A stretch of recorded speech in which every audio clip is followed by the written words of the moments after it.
Yeah, whenever you're ready. Okay. Alright. Skinny, tall, athletic, courageous. I know what you're thinking.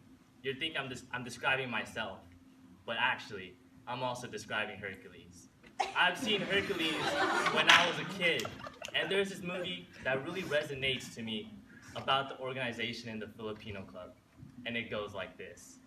A true hero isn't measured by the size of his strength, but by the strength of his heart.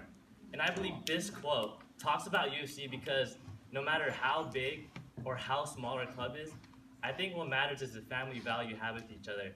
As our mission statement says, we should fulfill our family and kind of grow ourselves in a community, as well as find ourselves as Filipino Americans. And my experience through being a fundraising chair, as well as working with admissions and kind of outreaching throughout various networks, really helps me train me to become, I believe, a president. And I believe that we can go the distance together next year and defend our Organization of the Year championship.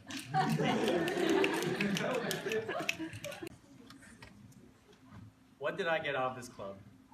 I gained relationships with friends that would probably last for the rest of my life. I gained a great sense of networking in between people and organizations. I've gotten an education, appreciation, and passion for my own Filipino culture. This was a place for me to de-stress and enjoy. It was my home away from home. It was my family. What do I want to give back? I want to give back to our members and our future members to gain and experience all of the same great things that I was able to. On top of that, I want to redefine who we are as a club and how we look on campus.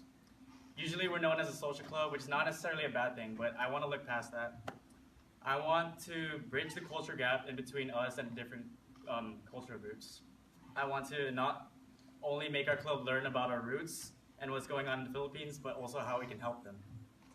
I want to look past all of this, and I want us to grow as leaders, and I want this club to grow with us. Thank you. My name is Gilo Dizon, and I'm running for UFC president.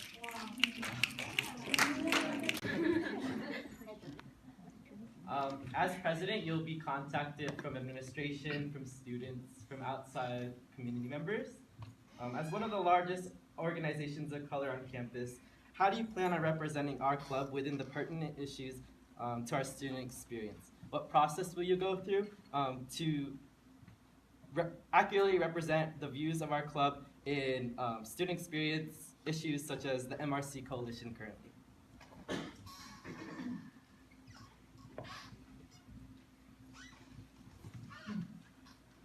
Can you repeat the question? Yeah. It's really important for us as a club to be as inclusive as possible, especially if we want to be supportive for everyone.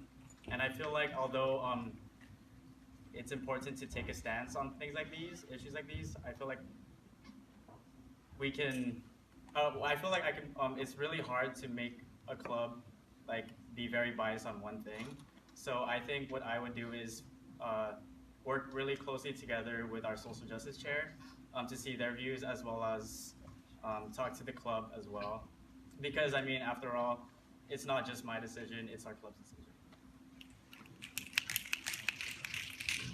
Kind of going on this topic, I believe that after getting kind of these claims from other organizations, I believe that kind of addressing it first to the officer group. I know we have a group me and kind of just networking to talk to each other, and I would tell them that we were addressed by this situation, and I would ask them for feedback on what they believe that they think, as well as what we should do as a club.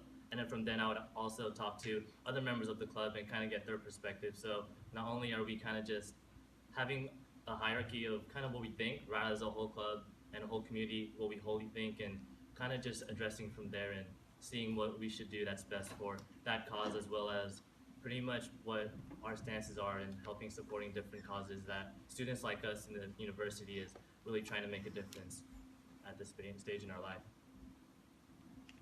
Thank you. One of the hardest interview questions I ever had. It shows a lot about your personality and everything. Take it seriously. So, if you could describe your day and emotions as a scenic landscape, how would you do that? And I can give you a short example if you want. and at the end I'll tell you what it shows. Can you repeat it and show an example? Yeah. Sorry. So describe your day and emotions as a scenic landscape. So what I'm thinking is like, so today I woke up at 7 a.m. So I'm lying in my bed really calm. As a scenic landscape, that would be a tide coming in where it's like a calm beach. And as my day progresses from 8 to 10 to 10 to 12 class, it's like climbing like a hill in the forest. And when you get down, it's coming back down, going back to sleep in like a nice rustled forest. I can go first. Yeah. Please keep it under 1 minute. Okay. Well, in the mornings, I feel like sometimes it's tough to wake up because we have morning classes, and the scenic route I would describe as somewhat of a desert. But there's also some water as well as cactuses that can really provide some nutrients. And as the day progresses, I believe I'm more towards walking towards the ocean because I'm starting to get perspective on the day and my plans on what's coming up in the future, as in, what's happening in dinner and all that stuff. And I believe towards like the evening, it's more kind of a mountain because during the night I have a lot of reflect on my day as well as my life in certain situations. And I believe when you're on top of the mountain, you're just looking at a lot of views as well as kind of listening to the environment. And I believe that at nighttime, that's really where you really gain personal reflection as well as better yourself as well as others. For me, I think I would describe the way I start my day similar to you, like as an ocean, because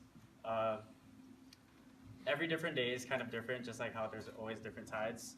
There are different strengths. There are some days where I feel strong. There are some days where I feel like I'm just lost. I can't do anything. And as the day progresses, I feel like I move towards the city because the way I feel and the way I act, like everything is kind of really like going on all at the same time, and like it's really hard to focus, especially like just like being in a city, kind of like how it's really busy. And I think for me, like as I go on throughout the day, like yeah, everything can be really busy. Sorry, I don't know where I'm going with this. Yeah, and